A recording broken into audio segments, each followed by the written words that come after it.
Ryan Carter had never been much for birthdays. He kept them quiet, unnoticed, uncelebrated, an old habit from foster care days, even after he'd been adopted at age 4 by Alan and Denise Carter. But today, as he turned 32, something unexpected arrived at his apartment. A thin manila envelope with no return address, just his name printed in neat block letters. Inside were 3 things: a photocopy of a birth certificate, a faded photograph of a young woman holding a baby, and a handwritten note. "Ryan, I don't know if this will find you, but I've carried the guilt for too long. You were never unwanted. I had no choice.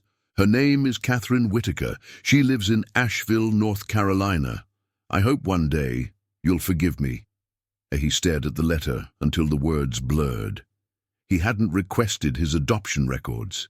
He'd never searched. Part of him never wanted to.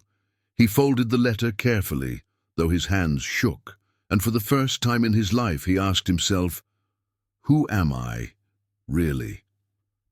Ryan sat in his car, the engine idling in the early morning fog outside his apartment in Charleston. The letter lay on the passenger seat, folded and unfolded so many times it had started to fray along the creases. He'd called out of work, told his boss he needed a personal day, maybe 2. He hadn't told his adoptive parents. Not yet. It wasn't that they were bad parents. Alan and Denise Carter had given him a good life, a home filled with books, music, and a kind of quiet consistency. But even they had rarely spoken about the adoption. "You were ours the moment we saw you," Denise would always say, as if biology was just an afterthought. But now biology was on his mind, in his hands, in that photo, grainy and fragile, of a young woman with tired eyes holding a baby with a shock of dark hair. Her name is Catherine Whitaker, and she lived apparently only 5 hours away. The drive to Asheville passed in a blur of highway signs and gas stations, but Ryan's mind was crowded with questions. Who was A? His birth father, a social worker, someone else? What did "I had no choice" really mean? What would Catherine say when she saw him? He didn't know if she'd slam the door, cry, or pretend she didn't know who he was. He wasn't even sure what he wanted. Closure, connection, answers. All he knew was that the photograph had stirred something in him, not longing exactly, but an ache, the kind of ache that came from realizing something important had always been missing, and you hadn't even noticed until now.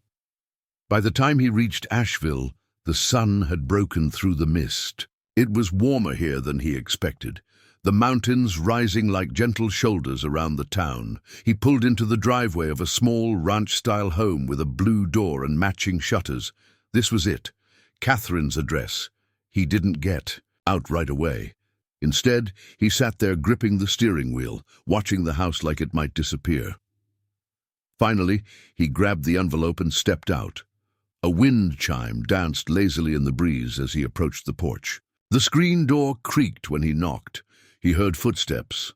Then the door opened. A woman in her late 50s stood before him. She had the same tired eyes from the photo, but older now, surrounded by soft lines. Her hair was gray at the roots, pulled into a loose bun. "Can I help you?" she asked. Ryan swallowed. His voice caught. I think... My name is Ryan Carter. I think you might be my birth mother." The words felt surreal in his mouth, like he was speaking someone else's story. She blinked. Her hand went to the doorframe for balance. Oh my God! They stood there for a long moment, both frozen. Then quietly she opened the door wider. "Come in," she said. The living room was small, filled with family photos and a smell of lavender and old books. Catherine sat down slowly on the couch, like someone who had been holding a weight too long and finally let go. Ryan sat across from her, envelope in hand. "I got this 2 days ago," he said. "There was no return address, just your name and a note." He handed it to her. She unfolded it slowly, and when she read it, her lips parted in a silent gasp. Her fingers trembled. "This was from Aaron," she whispered. Ryan tilted his head. "Aaron? Your birth father?" She closed her eyes, as if saying his name brought back a wave of memory too sharp to face. "He found me last year," she said. "Said he wanted to make peace with the past. We talked a few times, but didn't think, I didn't think he knew where you were." Ryan sat forward. Why was I adopted?" She didn't flinch. "Because I was 16 and alone. My parents were ashamed, and Aaron, he ran off when I told him I was pregnant. I had no job, no support, and the state said it was the best option." She looked up at him. "I wanted to keep you. I named you Nathaniel. I held you for 10 minutes. Before they took you away." Her voice cracked. Ryan felt something inside him crack too. "I don't remember any of it," he said, "but I always wondered. I tried to find you when I was older, when I had the money, but your file was sealed." She gave a bitter smile. "South Carolina law." They sat in silence. Then she whispered, "You look so much like him." "Do I?" She nodded. "But you have my eyes." That afternoon stretched into evening. Catherine made tea and pulled out an old shoebox full of mementos, photos of her as a teenager, a worn hospital bracelet, a half-finished baby blanket she said she never had the heart to throw away. Ryan didn't cry, but his chest ached like something long frozen was beginning to thaw. Before he left, she walked him to the door. "Can I see you again?" she asked. He nodded slowly. "Yeah, I'd like that." She smiled, tears caught in the corners of her eyes, and for the first time in his life, Ryan didn't feel like a stranger in someone else's story. He felt like a son. Ryan hadn't intended to stay in Asheville, but 2 days had stretched into 4. He rented a room at a local inn just off the Blue Ridge Parkway and spent his mornings walking through mountain trails and his afternoons with Catherine, each visit peeling back another layer of silence that had wrapped around them for 3 decades. On Thursday, over a quiet lunch of chicken salad and iced tea, she asked a question he hadn't expected. "Do you want to meet Aaron?" Ryan blinked. "He's alive?" "Yes," she said. "He lives in Durham now. He's remarried. 2 kids. Her voice hesitated at that last part. "I can give you his number, but I don't know what kind of reception you'll get." "Did you tell him I came?" She shook her head. "No, I wanted you to decide if you were ready." He stared at the napkin in his lap. "Why did he leave?" he asked. Catherine sighed, tucking a strand of grey hair behind her ear. "Aaron was 17 when we found out I was pregnant. His family was stricter than mine. Religious, conservative. They told him to disappear, and he did." Ryan was quiet for a moment. "But he sent the letter." She nodded. "He regrets it. I know he does, but regrets don't always make people brave." That night, back in his room, Ryan stared at the phone number Catherine had scrawled on a piece of stationery. Aaron Whitaker, 919-555-6842. He picked up the phone 3 times and put it down each time. On the 4th try, he let it ring 3 times, 4. Then, "Hello," a man's voice, older, rougher than he'd imagined. Ryan cleared his throat. "Hi, is this Aaron Whitaker?" "Yes?" Ryan felt his heart pound against his ribs. "Name is Ryan Carter. I think I'm your son." Silence. A long one. Then the sound of a breath. Sharp, shaken. "I was wondering if we could talk," Ryan added quickly. "In person." Aaron didn't speak for several seconds. Then quietly, "Okay, yeah, I think we should." They met 2 days later in a neutral place. A coffee shop near Durham's downtown. Ryan got there first, nerves like live wires under his skin. He didn't know what he expected. A weepy apology? A denial? Some dramatic monologue like in the movies? What he got was a tall, broad-shouldered man in his early 50s with graying hair and tired eyes. He looked like a man who hadn't slept well in years. Aaron stood in front of him. "Ryan?" He nodded. They sat. For a few moments, neither spoke. Then Aaron broke the silence. I thought about you every year on your birthday, he said, and every time I looked at my youngest son and saw your eyes. Ryan swallowed. Why didn't you try to find me? I did, but by the time I was ready, your records were sealed, and by then, he exhaled. I didn't think I had the right to show up. You could have written, called. I was a coward. There was no defensiveness in his voice, just weight, like a man who had carried that truth for so long it had shaped his spine.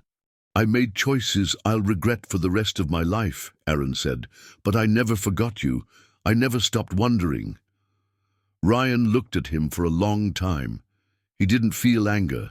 Not really. Just sadness.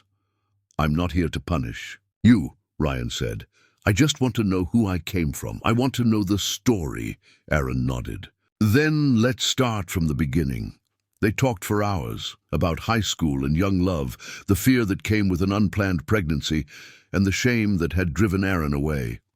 He told Ryan about his current family, his wife, Linda, and their 2 sons, Caleb and Eli.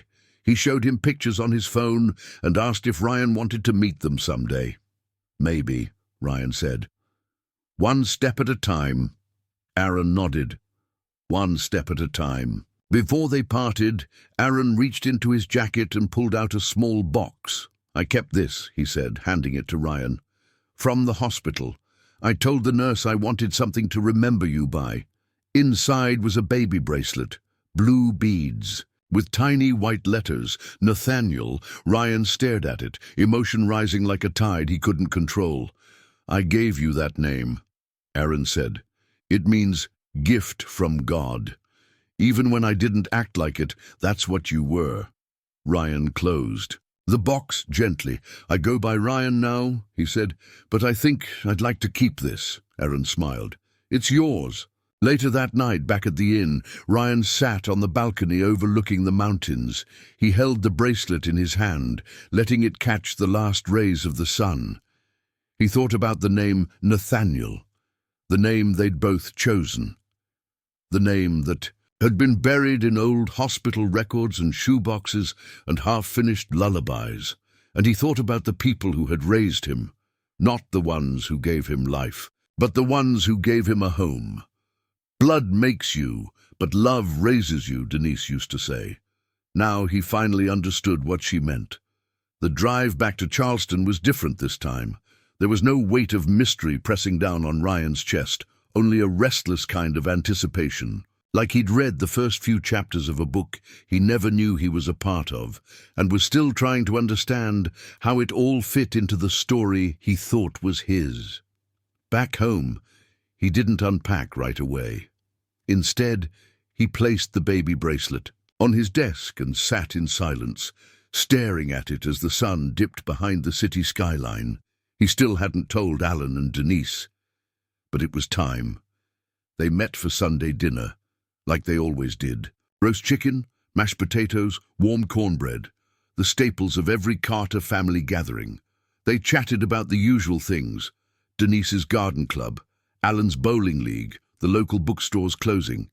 It felt normal, familiar, until Ryan cleared his throat and said, I found my birth mother. The room fell silent. Denise slowly put down her fork. Alan blinked. You did? Ryan nodded. Her name is Catherine Whitaker. She lives in Asheville. I visited her. A beat. Then Denise asked gently, and how was it? Ryan took a breath. Emotional, confusing, good, I think. She wanted me, she just couldn't keep me. They were quiet again. Then Alan said, Did you find your father too? Yes.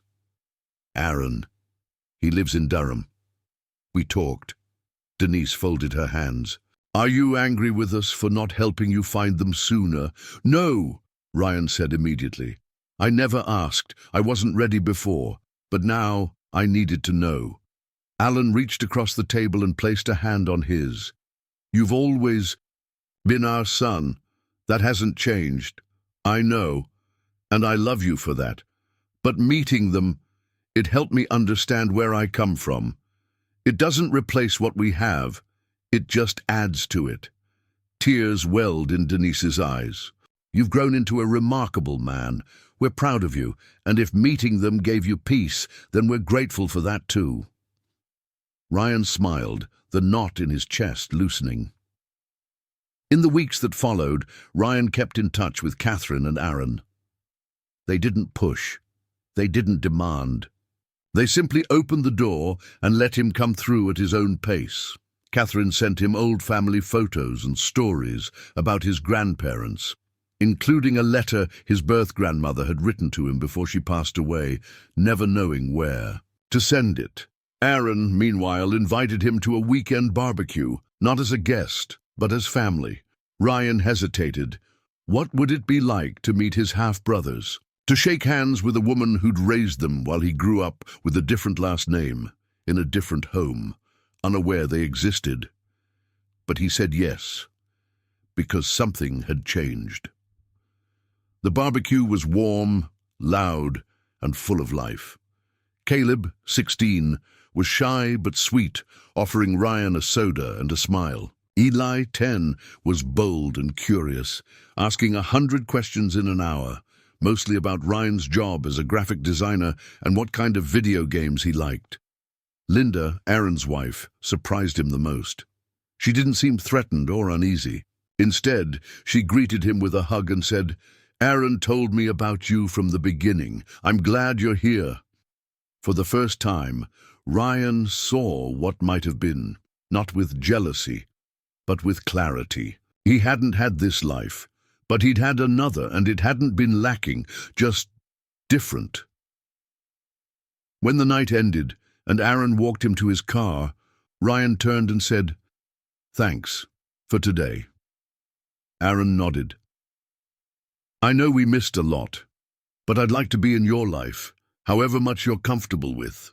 Ryan looked at the man, the one who'd given him his name, his eyes and his restless spirit. "I think I'd like that too." Back in Charleston, life returned to its rhythm. Work, friends, Sunday dinners with the Carters. But something had shifted inside Ryan. He didn't feel divided anymore. He felt whole. One day, he opened a blank canvas in his design program and began to create something personal. A family tree, but not the kind with neat, linear branches. This one was layered, tangled, a little chaotic, just like real life. At the top, 2 names, Catherine Whitaker and Aaron Whitaker. Below them, Nathaniel Ryan Whitaker Carter. And beneath, the 2 lines splitting downward, one to Alan and Denise Carter, with roots wrapped in love, patience, and choice. The other to Caleb and Eli Whitaker. With fresh branches just starting to grow, he printed it out and framed it, not as a record of facts, but as a reminder. You can be made by one family and raised by another. You can carry pain and still find peace. And sometimes the journey to find yourself leads not to answers, but to connection. It had been 3 months since Ryan first held the photograph in his hands, the photo that cracked his world wide open. In that time, his life hadn't turned upside down as he feared it might. It had expanded. Catherine now called once a week, sometimes to share old family recipes, other times just to hear his voice. She never pushed, never pried, but she always ended her calls with, "I'm proud of you, Nathaniel." He didn't mind. When she used that name now, it didn't replace who he was. It simply reminded him of who he'd been, who he could have been. That part of his identity didn't have to be lost to the past. It could be held, quietly, like an heirloom in the... Solo and Aaron had invited him to a camping trip with Caleb and Eli in the Smokies. At first, Ryan hesitated, thinking he'd be an outsider. But somewhere between hiking rugged trails and roasting marshmallows under stars, something shifted. When Eli called him my big brother in front of a ranger, it hit him in the gut. In the best way. And yet, even with all this new connection, Ryan knew there was one more conversation he needed to have. He invited Alan and Denise to lunch at a waterfront cafe.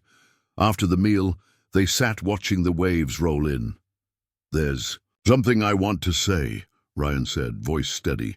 "I've spent the past few months meeting the people who gave me life. I've heard their stories, learned their truths, and I'm grateful for that." He looked at them, his real North Stars. "But I also want you both to know that you're my parents, not just in name. You're the ones who stayed up with me during fevers, who drove me to soccer games, who cried when I graduated, who believed in me when I didn't know who I was yet." Denise wiped her eyes silently. Alan placed a hand over Ryan's and gave it a squeeze. "We never needed to hear that, son, but it means the world." That night, Ryan sat at his desk with the framed family tree. He picked up a pen and wrote something across the top, just above all the names. It wasn't fancy. It wasn't poetic. It simply said, "Every root has a story. This is mine." Epilogue. 1 year later, the family reunion was held at a park in Asheville. The Whitakers came down from Durham. The Carters drove up from Charleston. Folding chairs, mismatched potluck dishes, and a lot of nervous introductions filled the warm spring air. And somehow, it worked. Catherine and Denise bonded over peach cobbler recipes. Aaron and Alan shook. Ensign exchanged a look that said more than words could. And Ryan, he sat in the middle of it all, watching as two worlds, his worlds, gently folded into one. Later, as the sun dipped below the trees and fireflies began to blink between branches, Eli tugged on Ryan's shirt and whispered, "Is this what family feels like?" Ryan smiled, his chest full. "Yeah," he said, "this is exactly what it feels like." And for the first time in his life, Ryan no longer felt like he was searching. He had arrived.